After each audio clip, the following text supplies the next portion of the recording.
വരും മണിക്കൂറിൽ കേരളത്തിൽ അതിശക്തമായ ഇടിമിന്നലോടുകൂടിയ മഴയ്ക്ക് സാധ്യത. അതേപോലെ തന്നെ ന്യൂനമർദ്ദം ശക്തി പ്രാപിക്കുമെന്നും കേന്ദ്ര കാലാവസ്ഥാ വകുപ്പ് മുന്നറിയിപ്പ് നൽകിയിട്ടുണ്ട്. ഇതിന്റെ ഫലമായി വരുന്ന 5 ദിവസം കൂടെ ശക്തമായ മഴയ്ക്കും ഇടിമിന്നലും സാധ്യത ഉള്ളതായിട്ടാണ് പ്രവചിക്കപ്പെടുന്നത്. തീരദേശത്ത് താമസിക്കുന്നവർ ജാഗ്രത പാലിക്കണമെന്നും മുന്നറിയിപ്പ് നൽകിയിട്ടുണ്ട്. ഒറ്റപ്പെട്ട സ്ഥലങ്ങളിൽ ഡിസംബർ 12 മുതൽ 14 വരെയാകും ശക്തമായ മഴയ്ക്കും സാധ്യതയുണ്ട് എന്നാണ് കാലാവസ്ഥാ വകുപ്പ് അറിയിച്ചിരിക്കുന്നത്.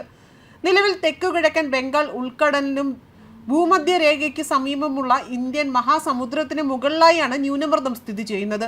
അടുത്ത 24 മണിക്കൂറിൽ ന്യൂനമർദ്ദം വീണ്ടും ശക്തി പ്രാപിക്കും.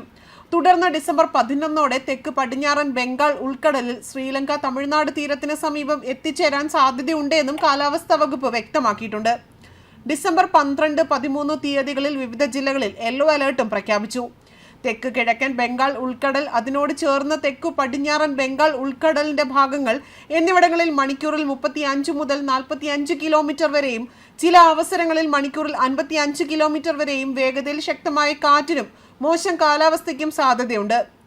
സൊമാലിയൻ തീരത്തും അതിനോട് ചേർന്ന് കിടക്കുന്ന കടൽ പ്രദേശങ്ങളിലും മണിക്കൂറിൽ 45 മുതൽ 55 കിലോമീറ്റർ വരെയും ചില അവസരങ്ങളിൽ മണിക്കൂറിൽ 65 കിലോമീറ്റർ വരെയും വേഗതയിൽ ശക്തമായ കാറ്റിനും സാധ്യതയുണ്ട്. അതേസമയം നവംബർ 29 രൂപപ്പെട്ട ന്യൂനമർദ്ദം ഫെൻസൽ ചുഴലിക്കാറ്റായി 30 രാത്രിയോടെ തന്നെ തമിഴ്നാട് തീരം കരതൊട്ടിരുന്നു. ഈ വർഷത്തെ 4ാമത്തെയും തുലാവർഷ സീസണിലെ 2ാമത്തെയും ചുഴലിക്കാറ്റായിരുന്നു അത്. ഇതിന്റെ ഫലമായി തമിഴ്നാട്, പുതുച്ചേരി, കേരളം എന്നിവിടങ്ങളിൽ ശക്തമായ മഴ ലഭിച്ചിരുന്നു. കരതൊട്ട ചുഴലിക്കാറ്റ് ന്യൂനമർദ്ദമായി ശക്തി കുറഞ്ഞുകൊണ്ട് വടക്കൻ കേരളത്തിനും കർണാടകയ്ക്കും മുകളിലൂടെ അറബിക്കടലിൽ പ്രവേശിക്കുകയായിരുന്നു. സാധാരണ ഡിസംബറിൽ മുഴുവൻ ലഭിക്കേണ്ട ശരാശരി മഴയേക്കാൾ ഇരട്ടിയിലധികം മഴയാണ് 2 ദിവസം കൊണ്ട് മാത്രം ലഭിച്ചതും.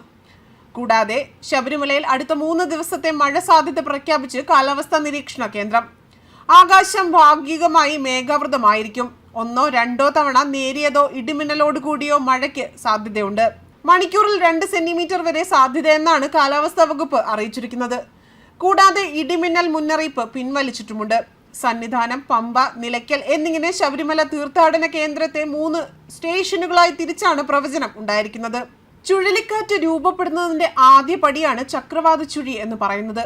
ന്യൂനമർദ്ദം രൂപപ്പെടുന്നതിന് മുൻപുള്ള കാറ്റിന്റെ ഗതി കുറഞ്ഞുകൊണ്ട് കറക്കത്തെയാണ് ചക്രവാത ചുഴി എന്ന് പറയുന്നത്. അന്തരീക്ഷത്തിലെ മർദ്ദ വ്യതിയാനം കാരണം വിവിധ ദിശകളിൽ സഞ്ചരിക്കുന്ന കാറ്റ് ചക്രം പോലെ കറങ്ങും. ചക്രവാത ചുഴിയിൽ കാറ്റിന്റെ കറക്കം ഘടികാര ദിശയിലും എതിർ ഘടികാര ദിശയിലും ഉണ്ടാകും. ഭൂമിയുടെ ദക്ഷിണാർദ്ധ ഗോളത്തിൽ ഇത് ഘടികാര ദിശയിലും ഉത്തരാർദ്ധത്തിൽ ഇത് എതിർ ഘടികാര ദിശയിലുമായിരിക്കും. ഭൂമി കറങ്ങുന്നത് മൂലമുണ്ടാകുന്ന കോറിയോലിസ് ബലം കാരണമാണ് അന്തർഗോളങ്ങളിൽ വിപരീതമായ ദിശകളിൽ ചക്രവാത ചുഴി രൂപപ്പെടുന്നത്. ശക്തി കുറഞ്ഞ കാറ്റിന്റെ ഈ കറക്കമാണ് ശക്തി പ്രാപിച്ച് പിന്നീട് ന്യൂനമർദ്ദമായി രൂപപ്പെടുന്നത്.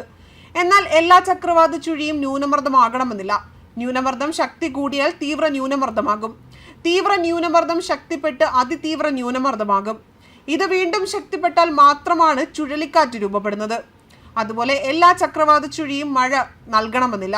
കാറ്റ് കുറയുന്നതിന്റെ ശക്തി, ചക്രവാത ചുഴി രൂപപ്പെടുന്ന മേഖല, വ്യാപ്തി, മേഘം രൂപപ്പെടാനുള്ള സാധ്യത തുടങ്ങിയവയനുസരിച്ചാണ് മഴ പെയ്യാനുള്ള സാധ്യതയുള്ളത്. അതേസമയം ഉത്തരേന്ത്യ കൊടും ശൈത്യത്തിലേക്ക് നീങ്ങുകയാണ്. ദില്ലിയിലും ഇപ്പോൾ തണുപ്പ് രൂക്ഷമായിരിക്കുകയാണ്. രാവിലെ 6 മുതൽ 8 വരെ ഡിഗ്രി സെൽഷ്യസ് താപനിലയാണ് രേഖപ്പെടുത്തിയിരിക്കുന്നത്. ഇതോടെ ശൈത്യ തരംഗമുണ്ടാകും എന്ന മുന്നറിയിപ്പാണ് കാലാവസ്ഥാ നിരീക്ഷണ കേന്ദ്രം നൽകിയിരിക്കുന്നത്. ഇന്നലെ 23.7 ഡിഗ്രി സെൽഷ്യസ് താപനിലയാണ് ദില്ലിയിൽ രേഖപ്പെടുത്തിയിരിക്കുന്നത്. ഈ ശൈത്യകാലത്ത് റിപ്പോർട്ട് ചെയ്ത ഏറ്റവും കുറഞ്ഞ 2ാമത്തെ താപനിലയായിരുന്നു ഇത്. അതേസമയം ഇന്നലെ ദില്ലിയിലും അതിന്റെ സമീപ പ്രദേശങ്ങളിലും വൈകുന്നേരങ്ങളിൽ ചെറിയ മഴയും പെയ്തിരുന്നു. ന്യൂസ് ഡെസ്ക് കർമ്മ ന്യൂസ്.